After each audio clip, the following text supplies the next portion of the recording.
Thank you, Sri Rama. Thank you for that wonderful introduction. I feel like I'm a celebrity already, but I'm an ordinary man. I'm a regular guy. And you guys who are attending this session tonight, you are absolutely amazing. You are awesome. You are incredible. And I congratulate you for taking the time out for your personal growth on a Friday evening when most professionals are enjoying their drinks. And I really want to admire people who are joining this session from overseas, early morning, in the afternoon, and late night, wherever you are in the world. I really admire your efforts for joining this session. I sincerely appreciate Mr. Srirama Jayaraman and the Adelaide chapter of ICAI for this opportunity to connect with you and add value to you. Now, this session, this particular topic is very big topic. Communication influence is a huge topic, and from what I can see the faces of people. There are some mature age people. There are quite young people as well. So I will do my level best to add as much value as I possibly can in tonight's session. Most of the concepts and the idea that I'm sharing with you today, I have never ever shared them on a public platform. These ideas are quite fresh and they are quite new as well. So I suggest you be open and attend this session, not just for getting your CPE points, but also for acquiring some new concepts and new knowledge as well. And for all those who have switched their videos off, I very humbly suggest, I very humbly request you to switch your videos on because it's very hard for me to talk to somebody who I'm not able to see. Even if this is a virtual session, just seeing those the blank pictures and with the names, it makes me feel what's the word I'm looking for, fearful maybe, because what I have understood is this: the only thing that develops in darkness is just negative. So I would love to see your faces while I'm delivering this keynote speech. So here is some of what we are going to cover tonight. After today's master class, you will have discovered the components of face-to-face communication. You'll have discovered the best way to create influence. You will also understand that people do not care how much you know till they know how much you care. You will have discovered what increases your influence in every situation. And we'll also be talking about some of the influencing practices. But let me begin with narrating my brief story of migrating to Australia. As I said to you earlier, I'm an ordinary person. I'm not a wise person, so to say. I'm a common guy and I want to stay that way because I believe you can do extraordinary things only when you believe that you are an ordinary person. The moment you start believing that you are an extraordinary person is the moment you will stop growing in life. So I come from a very, middle class, typical middle class, humble background. I worked in India for about 20 years as a civil engineer. And when I came to Australia, I had a wealth of knowledge and experience with me. And, Sydney Olympics were just around the corner. I migrated in 1997. So I thought because the Sydney Olympics is happening in year 2000, it will be very easy for me to get a job in Australia, but that was far from reality. Not because I did not have the skills or the experience or the expertise, but because I was not able to showcase all that to the employers in an influential way. And that is what we want to talk about tonight. So I struggled very badly. I struggled so badly that I could not find a job for about 3.5 months. Now, when I came to Australia, I was 42 years old. So I'm only, 26 years old here in Australia now. So I came here with my family. My wife, she completed her master's in law from India. She was running her own practice. Both my children were going to convent schools. I was settled in my job. I did not have any reason, so to say, to migrate to Australia at the age of 42. But I was driven with a purpose. And my purpose was the three faces of my family. So I came here in the very challenging conditions. I struggled to find a job like many of us do. And finally, because I could not find a job in my field, I started my new career in the field of sales by knocking on people's doors at the age of 42. And since then, I have been involved in communicating with a lot of Australian business customers at different levels for over a decade. And my observations are based on my sales experience in Australia. So let me share with you some funny incidences that I experienced in the beginning. Since I did not have a job, I used to go, next to the letterbox to pick up the letters every afternoon. Most of them were the bills anyway. So one afternoon when I went to the letterbox to pick up the letters, the postman actually called me Mike, and I simply smiled at him. The next day, once again, he saw me and he called me Mike, and I smiled again. And then I started to wonder, why is he calling me Mike? And the third day, once again, when I met him, I told him that my name is not Mike. And he said, well, I know that. But he said, I'm not saying that you are Mike. I'm saying, good day, Mike. And that's when I realized that the slangs play a very important role in communication here in Australia. Another story where when I was door knocking, I went to a customer, and the parents of this family, they were not in. So I asked the girl, I said, where are your parents? Can I see them? And she said, they are Hawaii. And I said, when are they coming back from Hawaii? And she said, no, no, they haven't gone to Hawaii, but they're Hawaii. I said, yeah, that's what I'm asking you. When are they coming back from Hawaii? And she was saying, they are away. So the pronunciation, the slangs, they play an important role in understanding people and also in communicating with people. It was a discovery for me back in those days. So I have a question for you all, and the more interactive session that we make this, I will be asking you a few questions. Feel free to raise your hand or have your input, and if time permits, I'll be more than happy to take some of your questions as well. But when I ask you a question, please reply in the comment box. According to you, what are the two most sought after skills other than your technical skills in any industry in today's day and age? What are your thoughts? What are the two most sought after skills other than your technical skills? So if you're a civil engineer, being a civil engineer, being able to survey, being able to use the different equipments is your technical skill. If you're an accountant, of course, you know what you're doing in accounting. That is your technical skill. So nothing to do with technology as such. So what are the two most sought after skills? According to me, those two skills are people skills, number one, and number two is the ability to influence. So on a scale of say 1 to 10, what score would you give to your own communication skills? And I want you to be utterly honest about this. So on a scale of 1 to 10, what score would you give to your own communication skills? Even if I'm not able to see the comment box right now, I will definitely have a look at that later on for sure.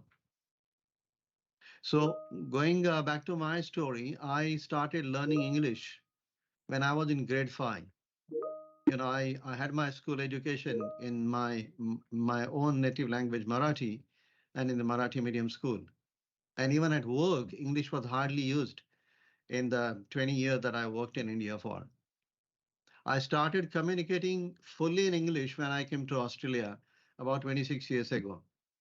And even today, I communicate with all my relatives, with all my friends, and with my children and my grandchildren in my own mother tongue Marathi. However, I acquired some skills along the way through failing and then getting up through the resilience. So if you are just an ordinary or average communicator like how I was a few years ago, I have a great news for you that will burst your myth that you need to be a great communicator. And I strongly believe that anyone can learn to effectively communicate with other people. In fact, you will be pleasantly surprised to know the secrets of effective communication when I reveal them to you tonight. And what is more exciting is that you can start implementing these skills, these techniques right away. And I'm sharing with you something that I have always experienced, that I have always lived. So it is not some theoretical jargon that I'm sharing with you. So in 1967, the professor emeritus of psychology at the UCLA, University of California, Los Angeles, he formulated the 738-55 rule. And he decoded communication to be 55% as visual, 38% is vocal, and 7% as verbal when we express our feelings and our emotions to other people. So visual communication takes place through your grooming, through your attitude, through your facial expressions, through the confidence, through your smile, through your body posture, through the handshake, how comfortable you are with people, how glad you are to be there, and through your enthusiasm and excitement. And communication consultant and the CEO of Fox News, Roger Ailes, he wrote in Success magazine that you have just got 7 seconds to make the first impression. That is why your verbal communication is not as important as your visual communication is. So you must eliminate the personal distractions when you are communicating with somebody at a visual level. And one of the things that I always suggest my clients do is capture yourself on a video. If you're going for an interview, we always conduct these, the role plays with our clients, and we record those interviews. And I ask them to capture, I ask them to look at their own video and see, how they have performed because the video doesn't lie. The second aspect is the tone of voice, which is your vocal. In vocals, you will be judged on your outward focus, your strong desire to add value to other people, the passion in your voice, the confidence, energy, urgency, conviction. If most of you follow cricket, you will know exactly what I mean by that. Harsha Bogle is a very good example of how you can effectively communicate vocally with people. That is why he here in Australia he is known as the golden voice of India. And the last way of communicating is verbal, which is the use of simple words, with clarity, with conciseness, with confidence, and your attitude as well will play an important role. But what I want you to understand tonight is verbal communication is only 7%. So as it says there, 90% of the impression that we often convey has nothing to do with what we actually say. And when people say to me that I don't have the enough communication skills, 9 out of 10 times they are saying to me that I'm not able to communicate properly verbally. So let me illustrate 100+ years old story from my book, which is this book, Thrive in Your Career. And I was told this story by my grandfather. This story is more than 150 years old. And the story goes something like this. There was an illiterate boom gatekeeper by the name Bhika, and he wanted to let the station master of the preceding railway station know the current status of the rail track due to the rain outburst, so the train could be stopped before reaching Bika's village and a massive accident could be avoided. And there were 200 passengers on the train. So in his broken English, Bika sent a telegraphic message which read only 4 words. Water is, rail was. If you want to communicate, you can communicate in the best possible way in the simplest words. Now, I don't intend to advocate a lack of verbal communication here, but I just want to let you know that verbal communication alone will not help you. It should not be used as an excuse. So most educated professionals have become stagnant in their life due to the limiting belief that they cannot progress because they don't possess the strong communication skills. So as long as your communication is not as bad as these two deaf friends, you are okay. One of them asks, he says, are you going for a movie? And the other one says, oh no, I'm going for a movie. And the first one says, oh, I see. I thought you were going for a movie. As long as you don't stuff it up this way, you are doing well. So let me ask you a question. What is communication to you? What, according to you, is communication? You can talk to me, or you can put your answer there in the comment box as well. What I have realized is this, and this is the best definition I have come up with about communication. Communicating is articulating information so effectively that it feels tangible. And articulation predominantly involves coherence and clarity. However, if you want to create influence, you will need something more, something better, something stronger than just communication. And what is it? Just take a guess. Have you ever thought about this? If there is one particular song sung by two popular singers having the same lyrics, one resonates with you at a much deeper level than the other one. Why did that a particular song brings tears in your eyes? Is it just the lyrics or something else? And why do people respond differently to different managers? What is the reason behind it? And the only reason behind it is they are able to connect with other people. And let me tell you one thing, connecting goes far beyond words. And I would like to share with you my experiences that will help you in connecting with others in a meaningful way. So when I started selling in Australia, when I started my new career by knocking on people's doors, I was selling an intangible service, not a product, an intangible service which people cannot see, people can't touch, to tangible people, which means I was selling it face to face, not online. And I was selling it face to face to people who spoke much better English, much different English than what I was speaking. I did not even know many of the slangs. But here are some of my realizations. I realized during the process that if I want to connect with people, not communicate, if I want to connect with people, I must speak their language, which is simple, plain English. Speak clearly enough to be understood. So I changed my language. I changed some of the words that I was using, and this might, help you as well in connecting with other people. Typically, coming from the Indian subcontinent, we often use the word adaptation. I changed it from adaptation to flexibility. Now, when you think of flexibility, you can literally visualize something flexible. You can visualize the rubber band. You can visualize somebody, stretching or somebody bending backwards. Typically, we use the word transparent. I changed it to clear or see-through, which makes it much more tangible. Typically, coming from the Indian subcontinent, we say, "Am I audible?" I changed it to, "Can you hear me?" So merely by making some of these changes, merely by changing some of the words, I was able to connect with people at a much deeper level and much clearly, much sooner.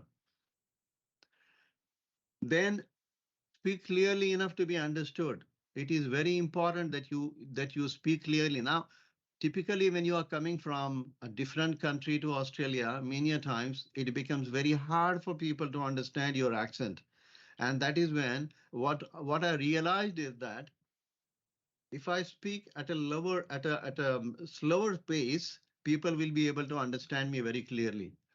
So if you're struggling with your communication and with the connection, I strongly suggest that you reduce the speed of your speech if required. I also realized that I had to change my focus from myself to start selling based on the customer focused selling and selling with integrity as well.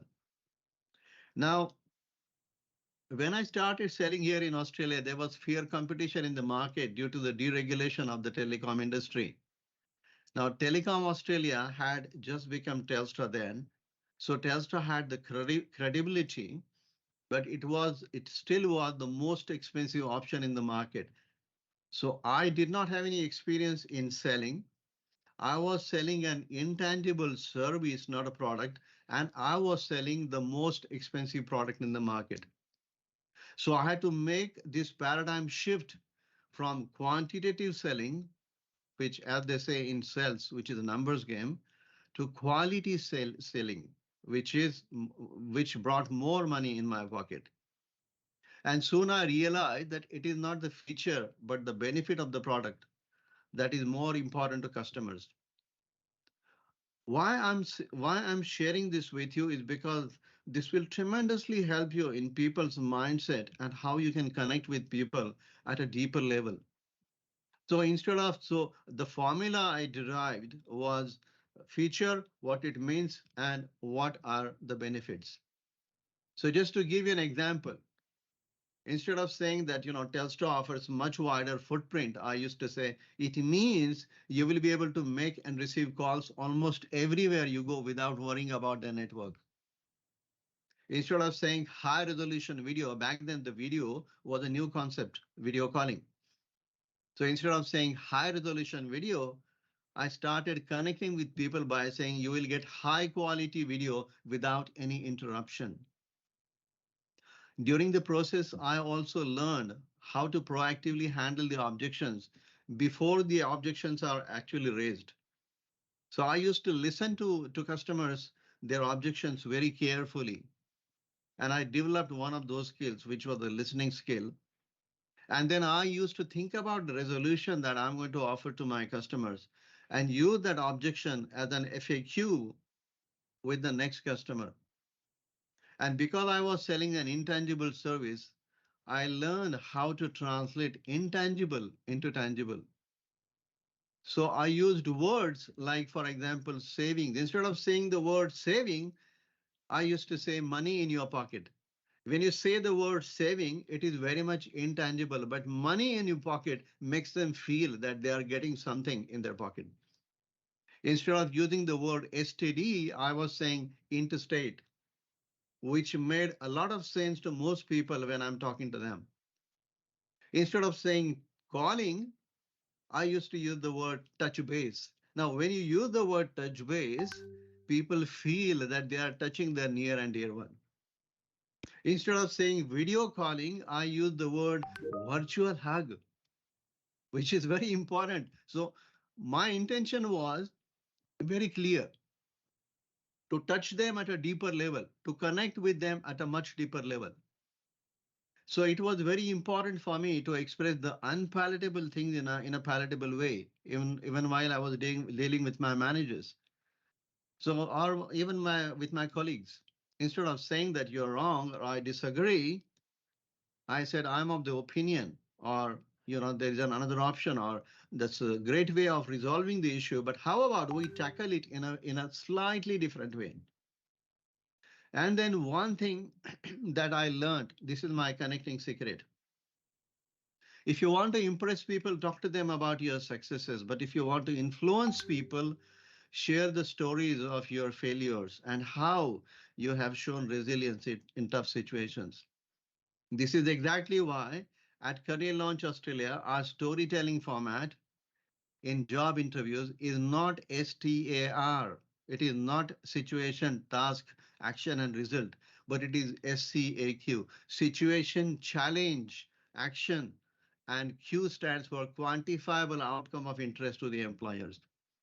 Everybody wants to know what is in it for me. Nobody wants to hire somebody who has handled the mundane tasks, the daily tasks. But people want to hire somebody who has, overcome some of the challenges along the journey. So employer engagement will be stronger and more unwavering when you tell them the stories of your past accomplishments in the SCAQ format, I believe. So only one thing stands between you and greater success in your personal and your professional life. It isn't not knowledge, it isn't the skill, it's not the experience or even the talent. It is your ability to connect with people. So in a world where success is increasingly dependent upon collaboration, you must learn how to connect with people. And it's a common misconception that certain people are born with the ability to connect with other people. And yet the truth is anyone can learn how to make every communication an opportunity for a powerful connection. So I love this quote by John C. Maxwell. If you ask me what's the one thing you can do to be more successful, I would say learn to connect. And I strongly agree with that. So if you want to achieve excellence in your communication skills, then you must connect. Connection comes from heart. At Career Launch Australia, our greatest value is heart to heart connection. So the better connector you are, the more refined your communication skills will be. So what am I saying here? Your connecting skills will positively impact your communication skills and not vice versa. And hence the reason you need to become a great connector if you want to become a great communicator. So some people connect intuitively, some people don't. Other people, they recognize that they don't even worry about connecting with other people. They simply believe if I can do it by myself, why I need to connect with other people? But the reality of this, the world is this. You cannot succeed by yourself. You will need people around you all the time. People give you birth. People will buy books for you. People will send you to the school. People will sell the cars to you. People will sell insurance to you. And finally, when you are dead, people will bury or cremate you. So you will need people around you. Connection is the most important aspect of life in today's day and age. So according to Harvard Business Review, the number one criteria for advancement and promotion for professionals is the ability to communicate, connect effectively. You see, one of the reasons why in many companies the attrition rate is so high is because the managers are not connected with the staff, with the subordinates. Now, you don't need to understand why the technique of connecting works because it's a proven technique. It's what we call as in Sanskrit Trikala Badit Satya, which means it stands the all the time, the past, present, and the future. You just need to understand the principles and underpin them, and then actually apply those principles. So I have a question for you.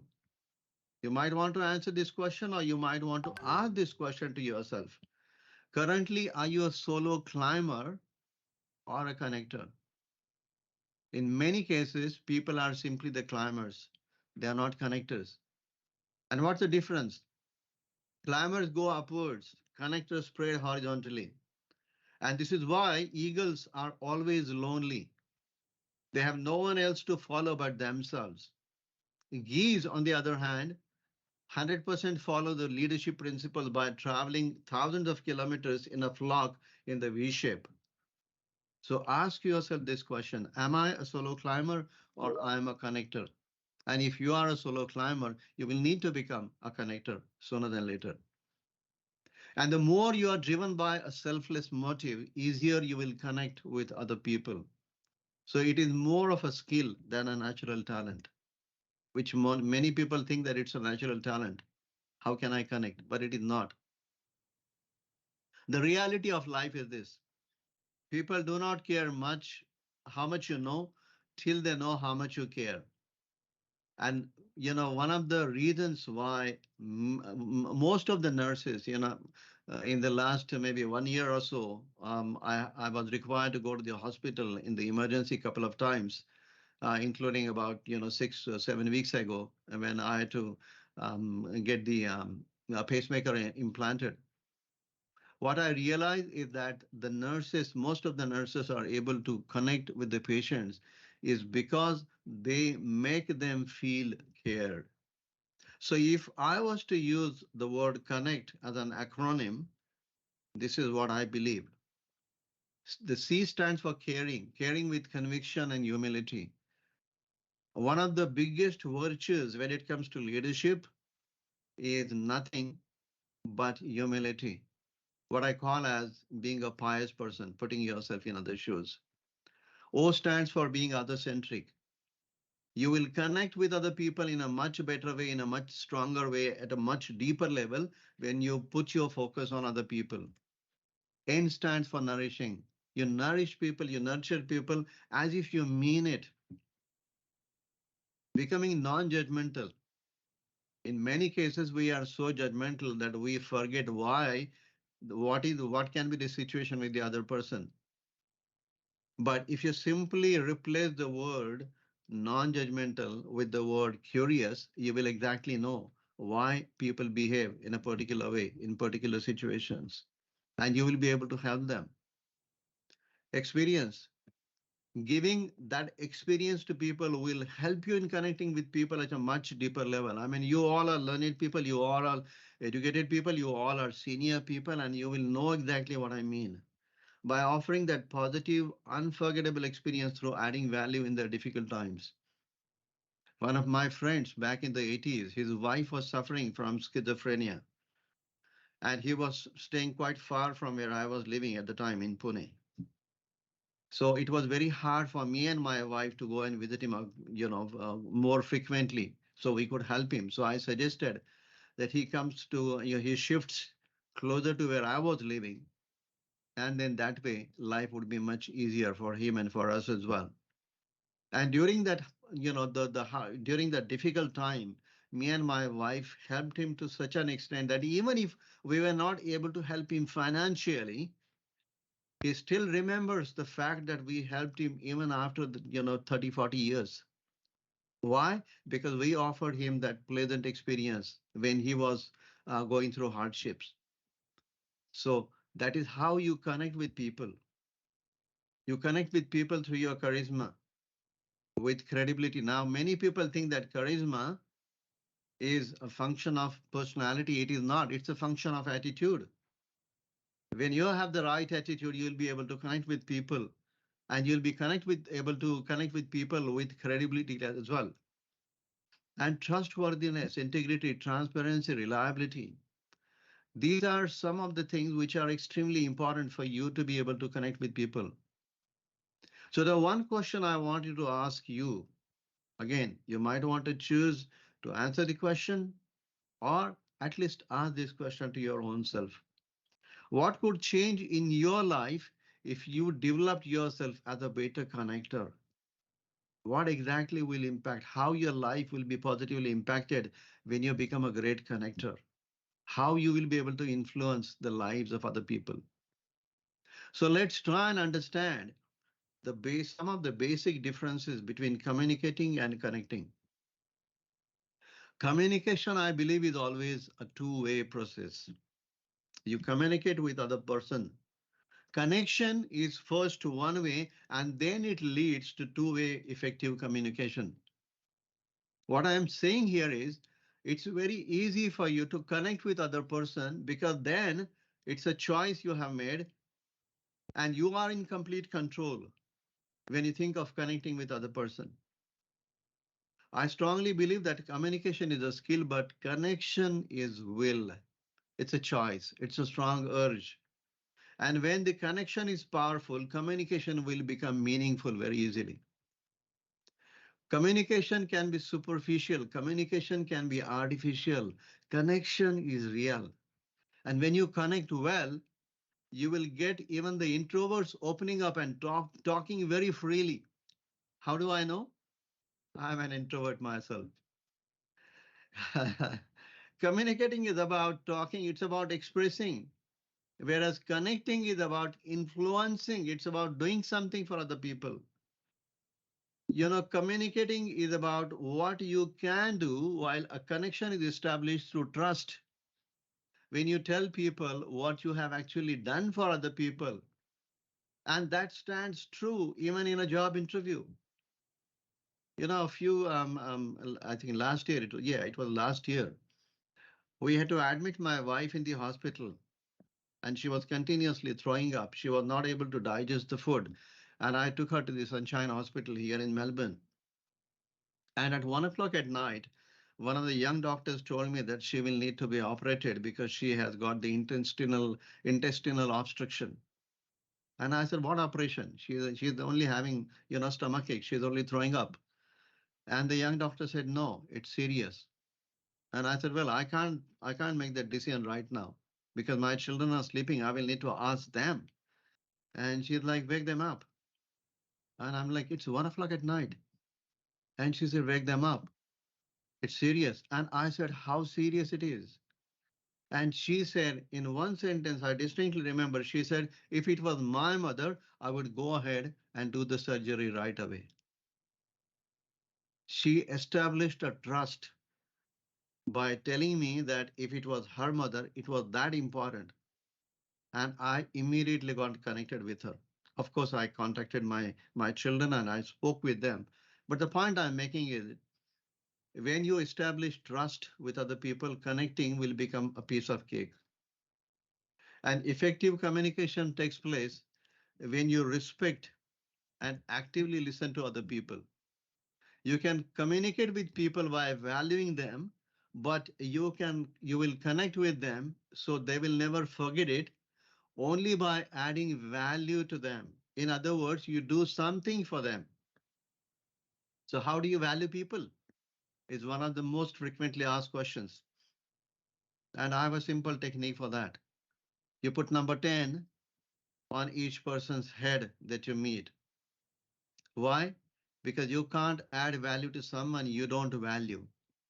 And Les Giblin put it in beautiful words when he said, you can't make the other fellow feel important in your presence if you secretly feel that he is a nobody.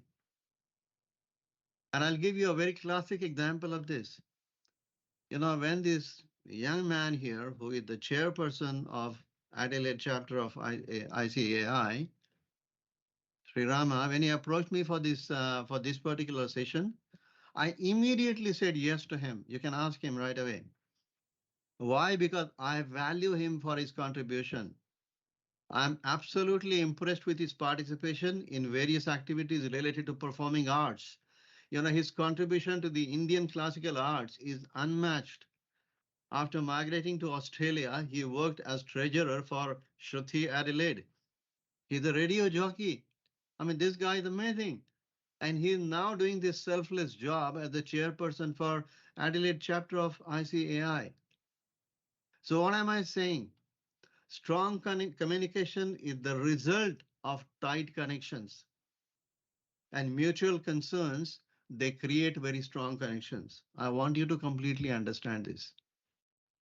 Now, one of the things that you will need to do before you connect with other people is connecting with yourself. It is the prerequisite to connecting with other people. Why? Because you cannot give others what you do not have yourself. And I strongly believe that your gifts are greater than you. Believing in your calling, in your abilities, in your strengths, in your potential, in the possibilities, so you can add value to other people. Your calling is very important. Your calling is your purpose with a divine touch. So ask yourself this question. How many of you believe that you are connected with yourself? One of the things that I teach in my program when people come to us for job search is connecting with themselves first through the meditation. And Sri Rama is a great example of that. He always connects with himself through the meditation every morning. He has been such a wonderful student, such a wonderful mentee. So one of the things that most people ask me, okay, now I'm connected with myself. Who else should I connect with? And my answer is very simple. Everyone that you want to add value to. Whether you will continue with that relationship, whether you will continue with that connection or not will depend on your personality type, your interest, and their interest, being in alignment with each other. But it does not hurt to start adding value to other people proactively so that you will build a very strong network, which is tremendously going to help you. So I have always noticed that when you focus more on the wants and needs of other people, your own needs and wants will be fulfilled. I call it the law of returning the favor, which says rewards will come. The universe does not like to be in debt. And why people do not connect with other people? Why are people so focused on themselves? It's because of these four reasons: immaturity, self-centeredness, egotistic behavior, feeling insecure. But the reality is this: When people want to connect with you, they are only asking you these three questions. Do you care for me? And it's an integrity question. And this is why you must serve people genuinely. The second question people will ask you is, can I trust you? So when I started selling, I used to give choices to customers for buying an intangible service. I never forced people to make a decision right away. I never forced people to buy a product because I was extremely confident that the product will help. And I also understood the fact that not everyone is going to buy my product. So why to worry about forcing people to buy a product? I also offered them the after sales service. I could have very easily told people that you call Telstra and your need will be fulfilled. But I was giving them my personal mobile number. Even at CLA, the number that you see there on the company website is my own personal number. I'm having that number for the last 20 plus years. And when prospective clients talk to me, they feel heard and I feel connected. It's such a wonderful thing. It's such a joy to be connected with people. I love talking to people. I proactively call people at times. I call people who have got the jobs, and people call me even after 10, 15 years, telling me, sharing the news that Raju sir, this is what is happening with my family. I got a child. I got my wife got a job, or my parents have migrated. Now they have come here on a PR visa and whatnot. Connection makes the things happen for you. And the last thing people will ask you is, can you help me? And after being in sales for a few years, I realized that selling is not about offering a product or service. It is neither about the feature or even the benefit of the product or service.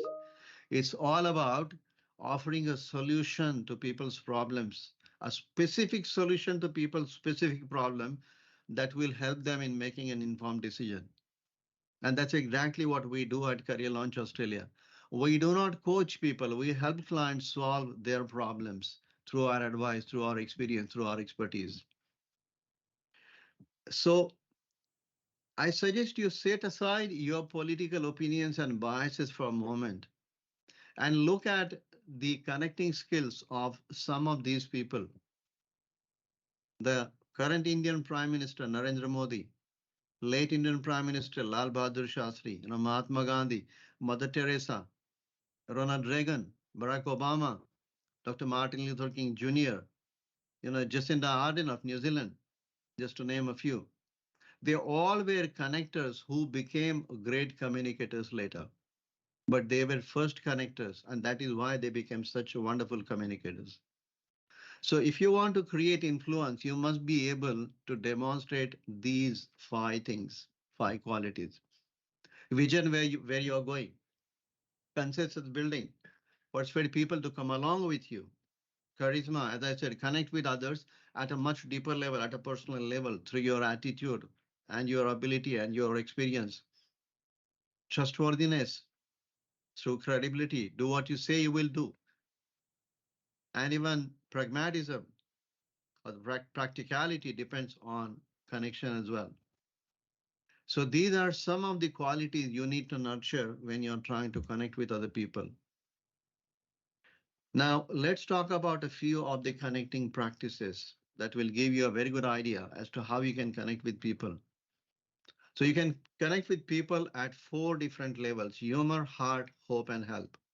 Use your use your humor, your jovial nature to connect with people at a deeper level. Crack jokes at people as long as you are not offending them. Heart plays a very important role. Before people give you a hand, you must give your heart to them. Give people a hope. And many people do not have the hope to live or to survive in their life. Give them the hope. Help people in every possible way. And these are some of the art of simplicity which I have realized. Do not interrupt people. I was one of them. I used to interrupt people a lot after I came to Australia, but then I learned through my self experience that people get offended. At times, you will come across as a rude person if you interrupt other people. You must have the clarity in your pronunciation and clarity of thoughts.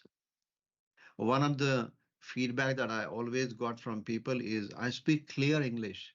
And one of the reasons I speak clear English, even if I don't come from the English speaking background, and even if I studied English for the first time when I was in year five, I speak good English only because I want people to understand me instead of them asking me the same question three times and I feel me feeling embarrassed about it. So one of the things that really helped me in connecting with people is speaking a little bit louder than usual and use simple English, plain English. How plain, how simple a person, a student in year five, year six can understand your English. If you look at the English the news readers use, it's very basic level English. You don't need to use, extraordinary English, very high vocabulary and kind of things. One of the things that really helped me is asking them the question, does it make sense? So instead of simply saying something and then assuming that they have understood it, I used to ask the question, does it make sense? If it did not, they would say, oh no, can you please explain it to me? And I use this technique even in the interviews as well. The other thing when you are connecting with people is exhibiting confidence. Regardless of whether you are connecting with people in your personal life, in your social life, in your professional life, the one thing that will separate you from other people is the level of your confidence. Your confidence will always supersede your competence. Given all things equal, people will always choose somebody who has got high level of confidence over the competence. Genuinely compliment people. People will be able to see your genuineness in your voice, in your actions. And when, you know, if you don't understand something, this is what I understood as well. One of the things that people feel very embarrassed, and one of the things that people don't are not able to connect with other people and communicate with other people properly is because they feel embarrassed to ask the questions. Asking the questions till the question is clear to you and then confirming with them what you understood is the key. So if somebody says something to you, then you repeat the question after them and you say, is that what you're asking? Beautiful, I got it right. And one thing that I realized through my sales career is this, and I share it with all our clients who are looking for the job. It's a technique called IQSU technique, AIQSU technique. And there's a small story that goes behind it. When I started selling in Australia, one of the things that I said to my manager once, his name was Ross. I said, Ross, on an average, most salespeople talk a lot, and I'm an introvert kind of person. I don't know how I'm going to excel in my career. And he said, what? He said, it's a blessing in disguise. I said, you must be kidding. He said, no. He said, let me tell you this, that all successful professionals in the world are introverts. And I couldn't believe it. I said, but most people that I have seen on an average, they speak a lot, salespeople. And he said, that is why they are average. You don't want to be average. You want to excel in your career. So one of the techniques, so I said, how do you sell if you don't talk? He said, it's a simple technique. Ask intelligent questions and shut up.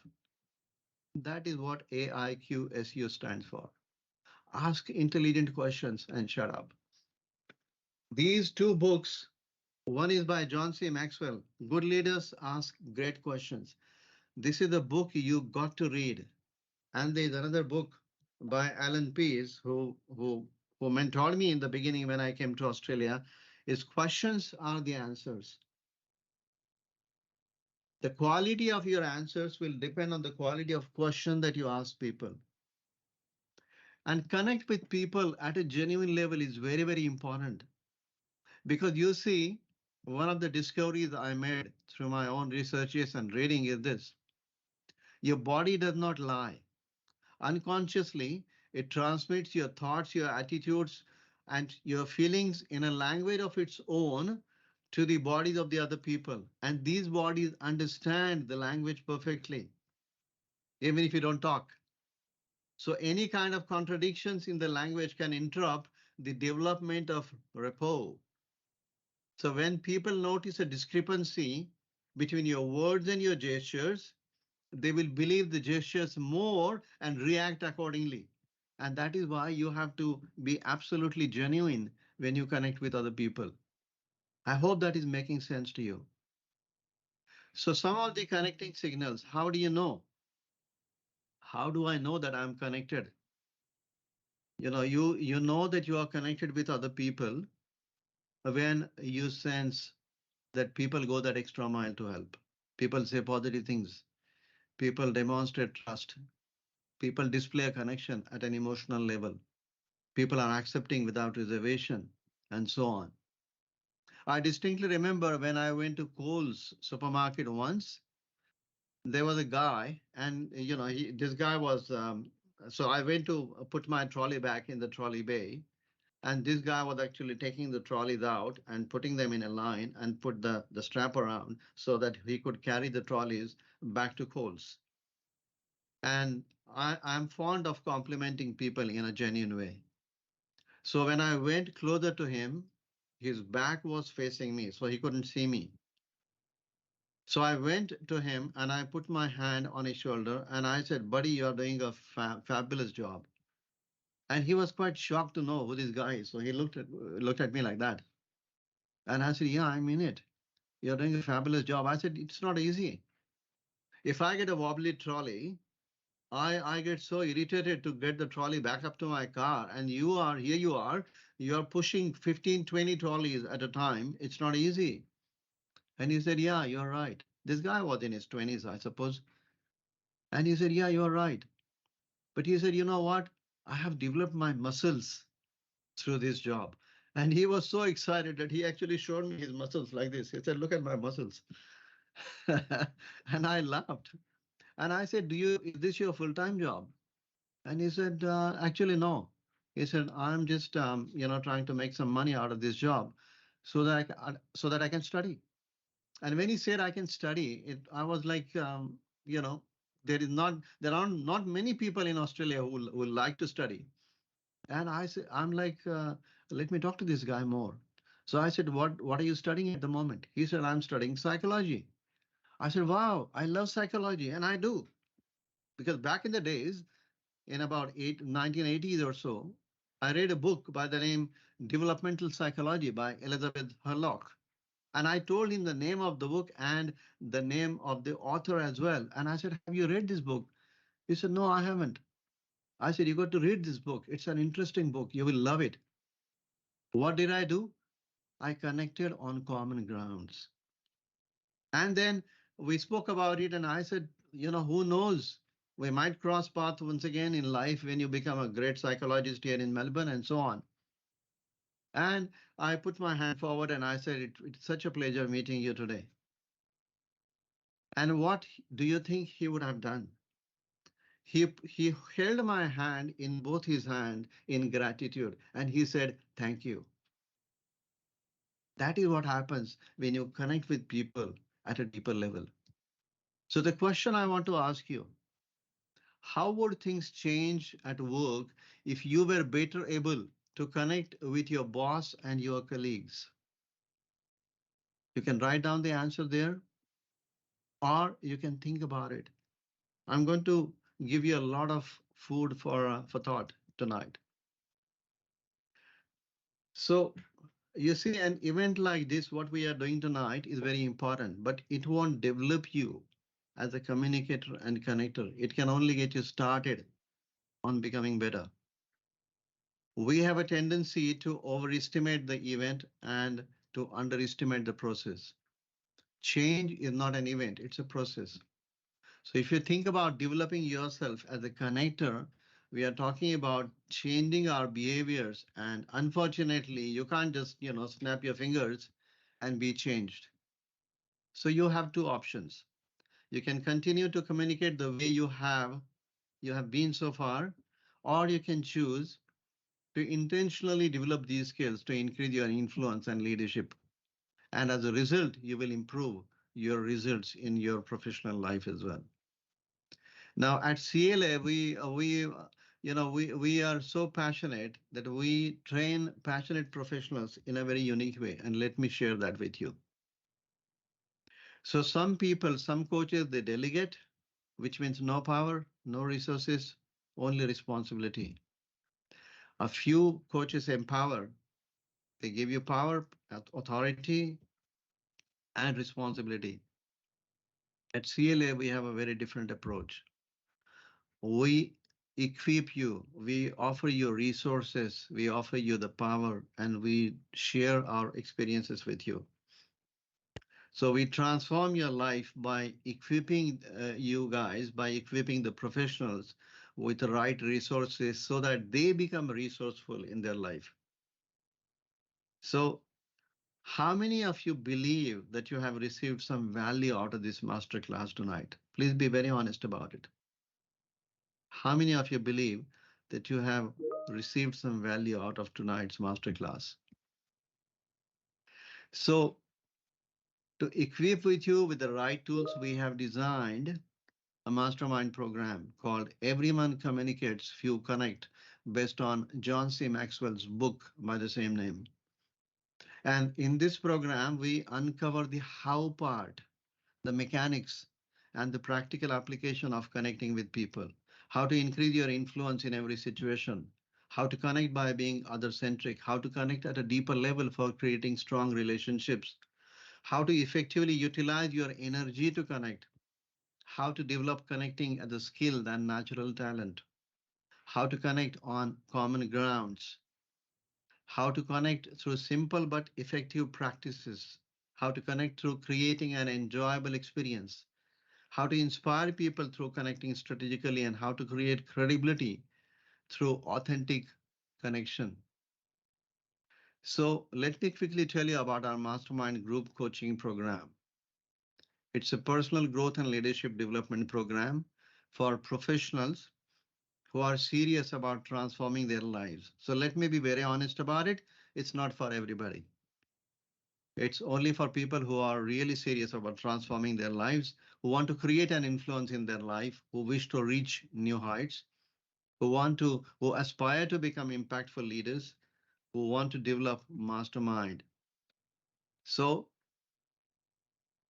growth is the paradigm shift in your mindset from how long will this take to how far can I go? And you will succeed only when you proactively commit to changing the status quo by being intentional. So these are the four features of the mastermind group coaching. Number one is mentoring. So in the mastermind group coaching, I personally work with a very small group of up to 10 professionals. They can be individuals, they can be the employees of the same company, they can be from the nonprofit organization, they can be from corporate, and you will have direct access to the Maxwell Leadership Coach, which is myself, and career experts in my team. And very recently, we have completed a mastermind program called the 15 Invaluable Laws of Growth, which people have got incredible value from. The second thing that we do is monitoring, which means making measurable progress in reasonable time is critical to your success. Monitoring means hand-holding and walking with you. The third thing we do is motivating. We equip you strongly enough and make you accountable to your progress through the team spirit. The fourth thing that we do is multiplying, which means after you complete the program, you'll be able to add value to somebody else who is committed to their success as you are. So our one-on-one coaching programs are offered for $7,000 per person. And to make our programs more affordable, we now offer group coaching at 1/4 the price.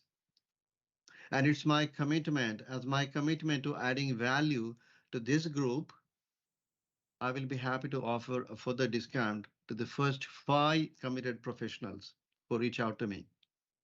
All you have to do is reach out to me by WhatsApp using the code ECFC Adelaide.